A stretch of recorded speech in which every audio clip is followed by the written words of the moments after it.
did you put our subscribers? Where are they? What are you doing in there? You silly monkeys. Charles, what did I tell you about putting our new subscribers in the closet?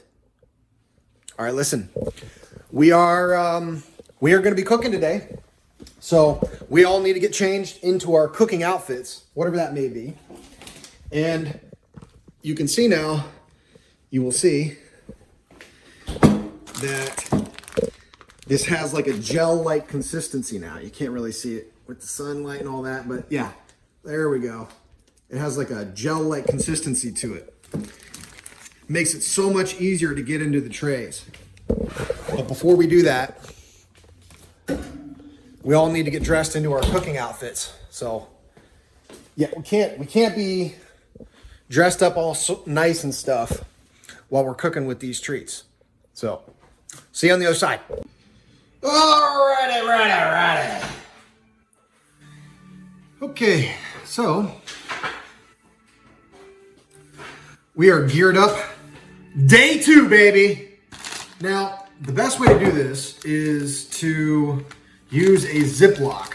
Using any other type of bag, I'm just gonna be honest with you, we really struggle with those. They're easily perforated and they don't really do as well as the actual brand name Ziploc bags. So shout out to Ziploc for that. Oh, Charles is trying to sneak over and say hi. You up on your spot. Up. All the way. Sneakadelphia. He's a sneak. He's a sneaky. He's a sneak thief is what he is. He was hiding you earlier in the closet. Well, he's still for sale if anybody wants him. You heard me. Now listen. What we want to do here is we want to create a nipple. So just like that, we're going to create a little corner. And we don't want it too big. All right, there we go. Because when this stuff starts coming out, it's going to come out pretty easy. And we want to try to do this as quick as possible before the batter starts to warm up to room temperature. But before that, what we do is we're going to use grapeseed oil. It's actually safe for dogs. It has a decent amount of vitamin K in it.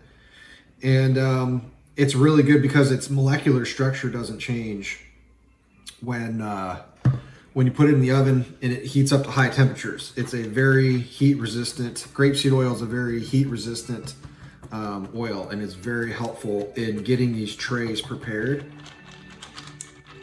so that we can, when we put our batter in,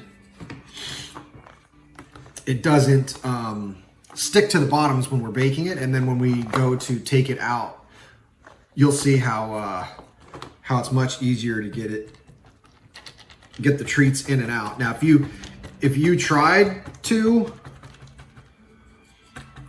do this without putting any kind of oil down, then the treats would stick to the pan. They would stick to these cute little dog trays. I got these off of Amazon, so shout out to Amazon. I mean, of course, I don't remember who the brand name is that makes it, but they're all over the place. You can just figure it out.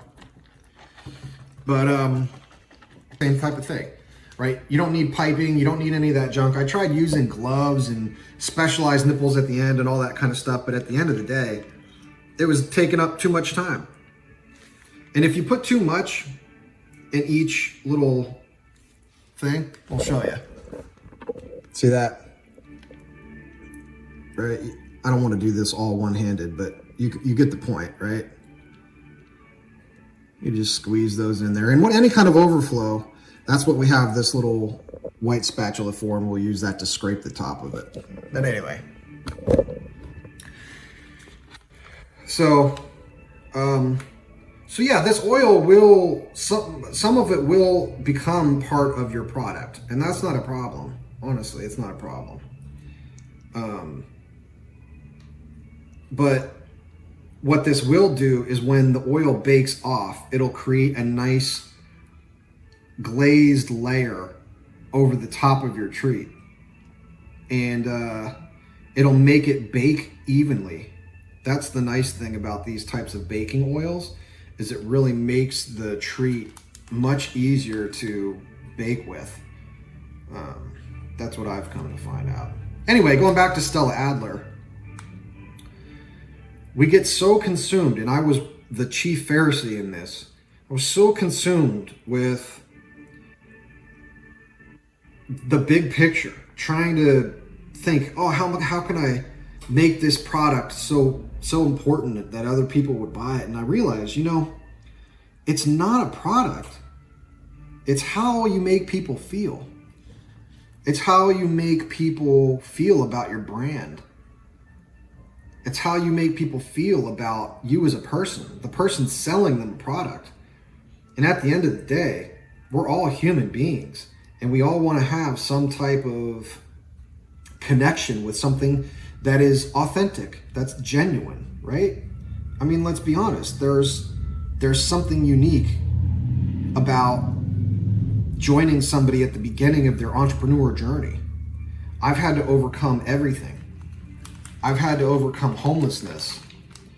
I had to overcome being hit by a drunk driver with Charlie in the car, 2 years of rehab.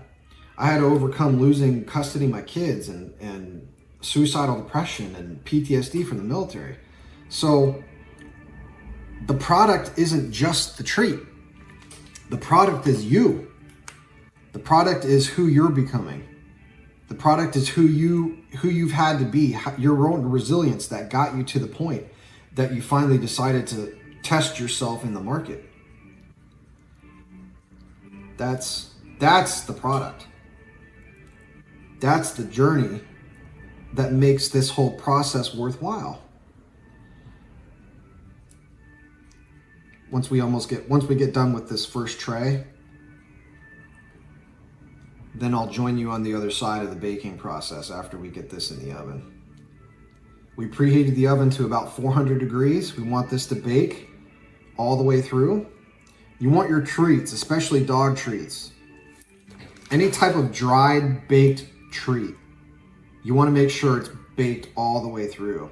Now, some of these will turn out a little bit more crispy, a little bit more brown on the top, or maybe even more brown all the way through. But I used to be so obsessed with perfection. I was a perfectionist in everything that I did.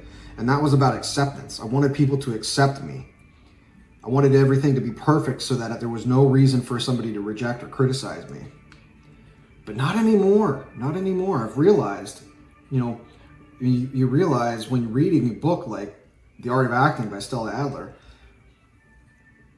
or a book like A Man's Search for Meaning by Viktor Frankl, and you read these books and you realize that life is short. Who cares what other people think? It's about what you think. It's about what God thinks about you. It's the only thing that matters. All right, so now you'll see. Right, we got leftovers.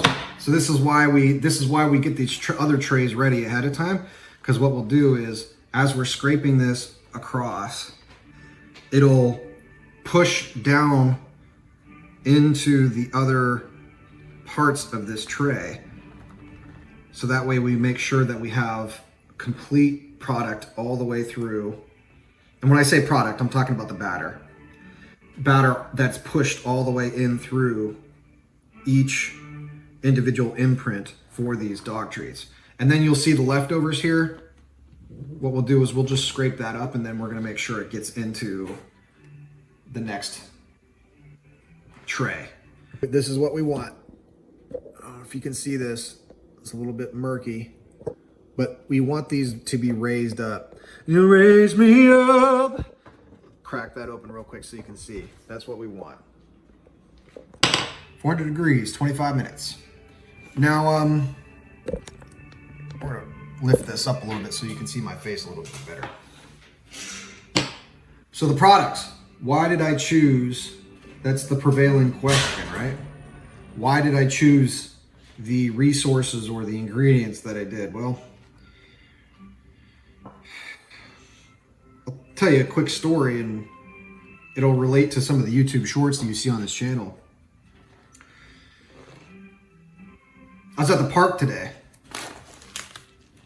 taking Charlie for a walk like I always do, a couple times a day. Because, you know, dogs need activity. They need entertainment. They're, you know, domesticated wolves. So he's an addict for anything that he can get his nose on. That's what he is. Well, anyway, we're at the park, and I'm walking by these people feeding geese bread. And look, I love animals, but there's even signs posted at the park that says, please do not feed geese bread. And there's a reason for that. There's a reason why, because their biome, their gut biome, doesn't do well with yeast and flour. They're not designed. Their bodies were never designed to eat processed foods. Right? What do they eat in nature? They eat worms. They eat grasses and seeds and saplings and little tiny things that are growing up out of the ground. They can have lettuce, they can have berries, they can have some nuts, but they're not designed to be eating human bread. Bread was a concoction.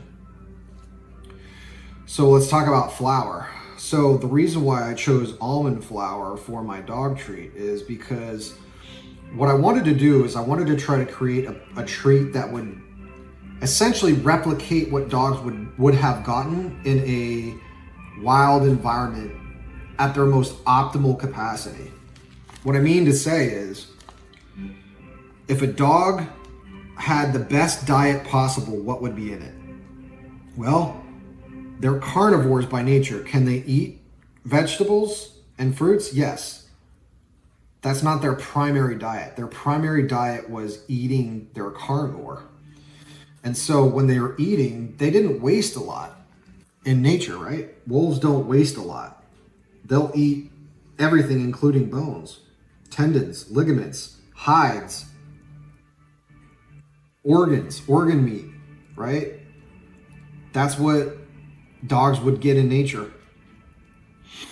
And, you know, people will ask me, well, how did you come up with the recipe? Well, I just studied. I didn't know anything about dog treats until I started studying it, right?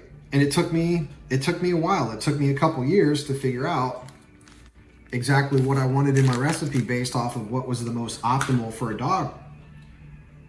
I started following veterinarians on YouTube and learning about what was healthy for dogs, what was best for not producing allergies in dogs, what was the best nutritional diet for a dog, how could you supplement your dog's diet if you're going to feed them treats, what was the most optimal ingredients in creating a dog treat.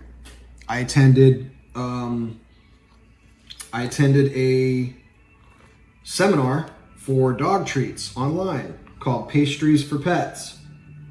I talked with a friend of mine who has been raising dogs for 20 years. And we talked about it. We talked about what her dogs needed, what works best as far as what type of treat, right? You don't know until you know.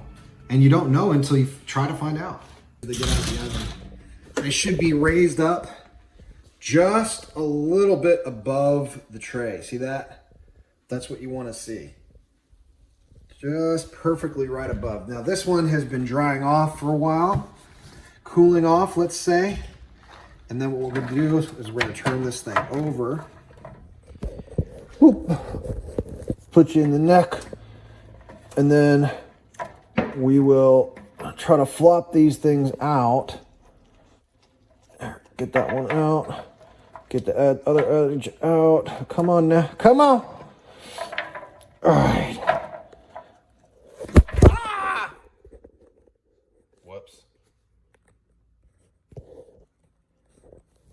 Oh, It's so hard to hold the camera and get... Come on.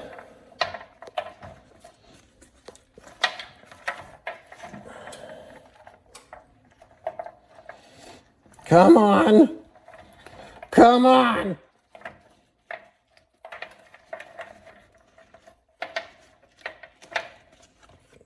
Oh boy. Maybe I didn't put enough oil in these ones. I'm pretty sure I did. They're just really stuck in there. They're really stuck in there. All right, that's what they look like right there. Oh, my hands are all oily. Okay. Now, you're going to see different colors, and that's okay. Different colors don't matter. And in fact, even if there's darker ones, for whatever reasons, dogs love. You got to remember, dogs don't have as many taste buds as humans. So they don't really care if there's something that has a little bit of burnt edges. They could care less. So all these treats, we don't need to worry about perfectionism. It's all going to go into the same bag because they love it. They love it. In fact, they're so scent based. They actually prefer the dark ones over the light ones. Let's try it. Let's try an experiment. Break. Come here. Down. Head down. Leave it. Let's see which one he goes for first. Let's get you to smell it. Smell it. Smell it. Okay. Charles, which one do you want? This one or that one? Take it. See, I told you he went for the burnt one first. I told you. We're going to love our neighbors as ourselves and give these puppies some treats. You puppies ready for some treats? Come on, puppies. Come on, puppies. Oh, where's your good babies? I heard you yapping. I heard you yapping. Here you go, babies. There you go. No more yapping. Where'd you go, babies? Where'd you go? You like them, puppy? Where'd you go, baby? Here you go. Here you go. Get some Charlie's Chewies in there for the good puppies. Get you good, baby. There you go, baby. We love our neighbors. We love our puppy neighbors. We got so many puppies in there. Like the dog treat fairy. Wee, sprinkle, sprinkle. There you go. Okay, one more. One more. Uno más. Uno más. Oh, there you go, puppies. Okay, have a good one. Oh, we're only halfway there. Oh, living on a prayer. Take my paw and we'll make it, I swear. Oh, living on a prayer. What? Are you that embarrassed of me? Are you really that embarrassed? All right, so we are nearing the end of today's episode. And now it's your turn to do dishes. Oh, don't even. You got a free show. You got free recipes. You got a free how-to. You got a bunch of stories. You got a couple of laughs, maybe a few tears. And now you want to try to avoid doing dishes? Where are you going? No, don't leave. Don't. Got me stuck here late at night doing all these dishes all by myself because my subscribers didn't want help. Fine, be that way. Be that way.